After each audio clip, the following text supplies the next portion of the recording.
ഇന്നിവിടെ ഞാൻ പറയുന്നത് ഒരു നോർമൽ ഓഡിയോ റെക്കോർഡിംഗ് സ്റ്റുഡിയോ എങ്ങനെ നമുക്ക് സെറ്റപ്പ് ചെയ്യാമെന്നുള്ളതാണ്. അതിന് 3 കാര്യങ്ങളാണ് നമുക്ക് വേണ്ടത്. ഒന്ന്, ഓഡിയോ റെക്കോർഡ് ചെയ്യുന്ന സൗണ്ട് കാർഡ്, പിന്നെ അതിനുവേണ്ട മൈക്ക, പിന്നെ ഒരു സോഫ്റ്റ്വെയർ, ഓഡിയോ റെക്കോർഡിംഗ് സോഫ്റ്റ്വെയർ. ഇത്രയും ഉണ്ടെങ്കിൽ നമുക്ക് മനോഹരമായിട്ട് ഓഡിയോ റെക്കോർഡിംഗ് ചെയ്യാൻ സാധിക്കും.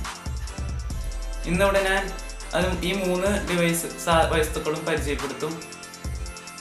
ഇപ്പം നമുക്ക് ആദ്യമായിട്ട് സൗണ്ട് കാർഡാണ് വേണ്ടത്. സൗണ്ട് കാർഡ് ഒരു ഇൻ്റർഫേസ് ആണത്. നമ്മുടെ മൈക്കിനും അല്ലെങ്കിൽ ഓഡിയോ സിഗ്നൽസിന് കമ്പ്യൂട്ടറിലേക്ക് കൊടുക്കാൻ വേണ്ടിയിട്ടാണ് ഈ സൗണ്ട് കാർഡ് ഉപയോഗിക്കുന്നത്. നോർമലി നമ്മുടെ കമ്പ്യൂട്ടറിൽ റെയിൽടെക്കിൻ്റെ സൗണ്ട് കാർഡ് ഉണ്ടായിരിക്കും. അത് വെച്ച് റെക്കോർഡ് ചെയ്യുകയാണെങ്കിൽ റെക്കോർഡൊക്കെ ചെയ്യാൻ പറ്റും. എന്നിരുന്നാലും ഒരു സ്റ്റുഡിയോ എന്ന ക്വാളിറ്റിക്ക് ആ ഒരു സൗണ്ടിൻ്റെ ക്വാളിറ്റി പോവില്ല. സ്റ്റുഡിയോ ക്വാളിറ്റിക്ക് അതിൻ്റെ ഒരു ക്വാളിറ്റി പോവില്ല. അപ്പോൾ ആയതിനാൽ ആണ് ഈ സൗണ്ട് കാർഡ് നമ്മൾ വയ്ക്കുന്നത്. ഈ സൗണ്ട് കാർഡ് വയ്ക്കുകയാണെങ്കിൽ എത്ര 192 KHz ഫ്രീക്വൻസി ഉള്ള സൗണ്ട് നമുക്ക് കമ്പ്യൂട്ടറിലേക്ക് ഇൻപുട്ട് ചെയ്യാൻ സാധിക്കും. അത് കഴിഞ്ഞ് നമുക്ക് വേണ്ടത് മൈക്ക് എന്ന് പറയുന്നത് അത്യാവശ്യം ക്വാളിറ്റി ഉള്ള മൈക്ക് തന്നെ വേണം. കണ്ടൻസർ മൈക്കാണ് ഏറ്റവും നല്ലത്. മൂവിങ് കോയിൽ മൈക്ക് നമുക്ക് കുഴപ്പമില്ലെങ്കിലും അത്ര ക്വാളിറ്റി ഒന്നും ലഭിക്കില്ല.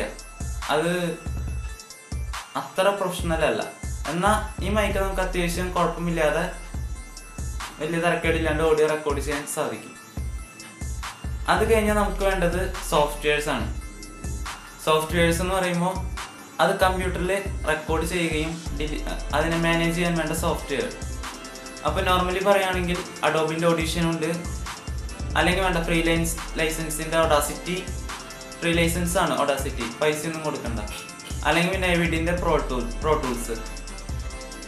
ഇതിലിപ്പോൾ ഞാൻ സെലക്ട് ചെയ്യുന്നത് അഡോബ് ഓഡിഷനാണ്. ഓഡിഷൻ അത്യാവശ്യം വലിയ കുഴപ്പമൊന്നും ഇല്ല. ഓഡാസിറ്റിയും വലിയ കുഴപ്പമൊന്നും ഇല്ലാണ്ട് നമുക്ക് സൗണ്ട് റെക്കോർഡ് ചെയ്യാൻ സാധിക്കും. ഓഡാസിറ്റി ഓപ്പൺ സോഴ്സ് ആണ്. അത് അങ്ങനെ ഒരു ഉപകാരം കൂടി ഉണ്ട്. അപ്പോൾ ഇത്രയും കാര്യങ്ങളുണ്ടെങ്കിൽ നമുക്കൊരു നോർമൽ സൗണ്ട് റെക്കോർഡ് ചെയ്യാൻ സാധിക്കും. ഇനിയിപ്പോൾ ഞാനിത് എങ്ങനെ കണക്ട് ചെയ്യാമെന്ന് കാണിക്കാം. നോർമലി ഈ ഒരു സൗണ്ട് കാർഡിൻ്റെ ബാക്കിൽ ഒരു USB ഇൻ്റർഫേസ് ഉണ്ടായിരിക്കും. USB ഇൻ്റർഫേസ് അതുവഴി നമുക്ക് കമ്പ്യൂട്ടറുമായിട്ട് കണക്ട് ചെയ്യാം. പിന്നെ ഈ 2 ഔട്ട്, അതായത് ലെഫ്റ്റ് റൈറ്റും സ്പീക്കറേക്ക്, മോണിറ്റർ സ്പീക്കറേക്ക് കൊടുക്കാൻ ഉള്ള ഒരു ഔട്ട്പുട്ടാണ്. അതല്ലെങ്കിൽ നമ്മുടെ കമ്പ്യൂട്ടറിൽ ഡീഫോൾട്ട് ആയിട്ടുള്ള റെയിൽടെക്കിൻ്റെ ഓഡിയോ ഡ്രൈവർ ഉപയോഗിച്ച് നമുക്ക് സ്പീക്കറേക്ക് ഔട്ട് കൊടുക്കാം. ഇതിൻ്റെ ഫ്രണ്ട് പാനലിലുള്ളത് നമുക്ക് നോർമലി 2 മൈക്ക് കണക്ട് ചെയ്യാം. ഇത് 2 മൈക്ക് കണക്ട് ചെയ്യാനും അല്ലെങ്കിൽ ലൈൻ ഇൻപുട്ട് ചെയ്യാനും സാധിക്കും. ഇത് ഇതിൻ്റെ കൺട്രോളാണ്, വോളിയം കൺട്രോള്. ഇത് ഡയറക്റ്റ് മോണിറ്ററിൻ്റെ ഔട്ട്പുട്ട്. ലെഫ്റ്റ് റൈറ്റ് സ്പീക്കർ നമ്മൾ ഈ ഔട്ട് കൊടുക്കല്ലോ, അതിൻ്റെ വോളിയം കൺട്രോൾ ചെയ്യാനുള്ളതാണിത്. ഇത് ഫോൺസ്, അതായത് ഹെഡ്സെറ്റ്. വലിയ മൈക്ക് സ്റ്റുഡിയോയിലൊക്കെ ഹെഡ്സെറ്റ് വെച്ച് കേൾക്കും. അപ്പോൾ അതിൻ്റെ ഔട്ട്പുട്ടാണിത്. അപ്പോൾ ഇത്രയുള്ള ഒരു നോർമൽ സൗണ്ട് കാർഡിൽ. അപ്പോൾ നമുക്ക് വേണ്ടത് ഈ സൗണ്ട് കാർഡ് എങ്ങനെ ഇതിൽ ഡിവൈസ് കമ്പ്യൂട്ടറുമായി കണക്ട് ചെയ്യാമെന്നാണ്. USB കേബിളിൻ്റെ ഒരറ്റം സൗണ്ട് കാർഡുമായി കണക്ട് ചെയ്യുക. അതുപോലെ തന്നെ നോർമലി മൈക്കിൻ്റെ കേബിൾ തന്നെ ഇതിലും കണക്ട് ചെയ്യുക. അതിനുശേഷം മറ്റേ അറ്റം മൈക്കിലും കണക്ട് ചെയ്യുക. മറ്റേ അറ്റം മൈക്കിലും സാധാരണ കണക്ട് ചെയ്യുക. അതിൻ്റെ ഡ്രൈവർ ഒന്നുകിൽ നെറ്റിൽ നിന്ന് കിട്ടുന്നതായിരിക്കും, അല്ലെങ്കിൽ ആ ഡിവൈസിൻ്റെ ഒപ്പം CD-യിൽ കിട്ടുന്നതായിരിക്കും. ഏതായാലും ഡ്രൈവർ ഇൻസ്റ്റാൾ ചെയ്യുക. ഡ്രൈവർ ഇൻസ്റ്റാൾ ചെയ്യുമ്പോൾ 2 കാര്യം ശ്രദ്ധിക്കേണ്ടതുണ്ട്. ഒന്ന്, ആ ഡിവൈസ് കമ്പ്യൂട്ടറുമായി കണക്റ്റഡ് ആയിരിക്കണം. എന്നാൽ മാത്രമേ ഡ്രൈവർ ഇൻസ്റ്റാൾ ആവുകയുള്ളൂ. എൻ്റെ ഡ്രൈവർ ഇൻസ്റ്റാളേഷൻ നടന്നുകൊണ്ടിരിക്കുന്നു. നമ്മുടെ ഹാർഡ്വെയർ ഇൻസ്റ്റാളേഷൻ കഴിഞ്ഞു. ഇനി നമുക്ക് സോഫ്റ്റ്വെയറിലേക്ക് വരാം.